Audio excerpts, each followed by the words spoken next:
The first is to believe in yourself.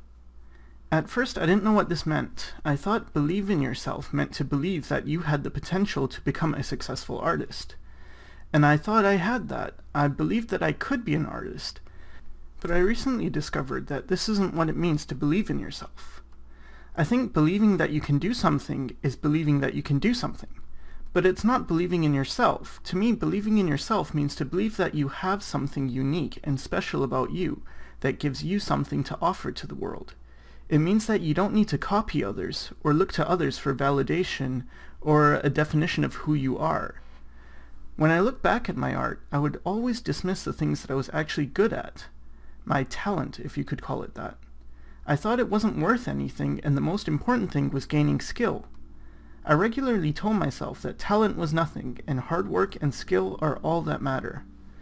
I still think that hard work and skill are really important, but you need to also believe in what makes you different from others, and not ignore what you are good at.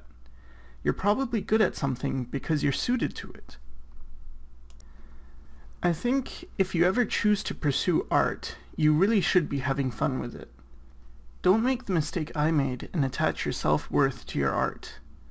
If you choose to become a professional artist, and you know that you're going to be drawing over and over and over again, why would you spend your time drawing something you're not interested in?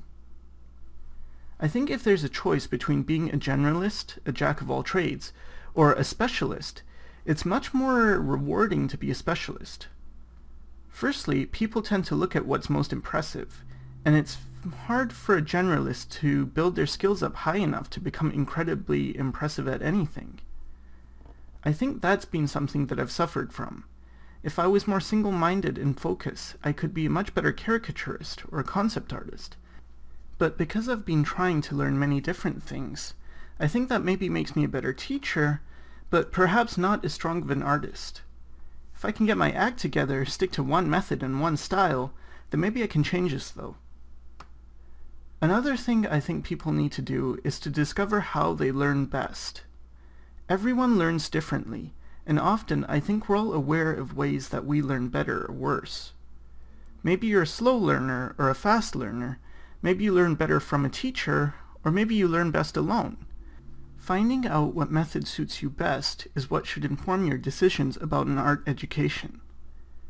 When people ask me whether or not art school is worth it, I think that the biggest consideration is whether or not you're self-motivated, or you need someone to give you a push. Of course, with art schools, that push comes at a high price, so you really have to weigh the positives against the negatives. Learning about who you are will help you make the right choice for where you should be heading. If you pursue something you deep down know you don't want to do, sooner or later it's going to catch up to you, and it's not going to be pretty. Life becomes so much more rewarding when you're pursuing what you should be, what's really suited to you, and something that you love to do. Now, although art should be fun, there are times you have to do things that aren't so fun, like studying, for example. But even in doing some exercises like anatomy studies or value studies, you can still try to make this as interesting as possible by applying the anatomy to a character you'd like to draw, or doing value studies of a subject you're really interested in. When it comes to money and finding work, I feel that if you just become really, really good at what you want to do, then job opportunities tend to follow. It's much harder to follow your dreams if you chase money and jobs.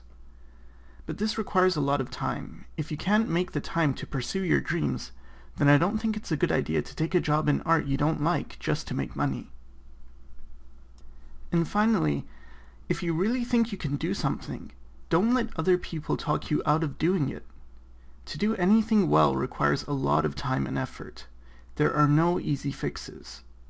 But it's crazy how in my life I've seen so many talented people who are smart and have good skills choose not to pursue their dreams because they think they're not good enough somehow, or that to do so is impractical.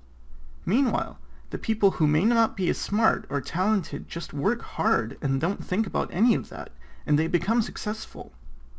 When it comes to talent, I don't think I'm amazingly talented. I've seen a lot of other artists who have been much faster learners than I've been, but I'm not going to stop improving, and the tortoise eventually beats the hare. So never give up. And I know this has been a long talk, so thanks for watching.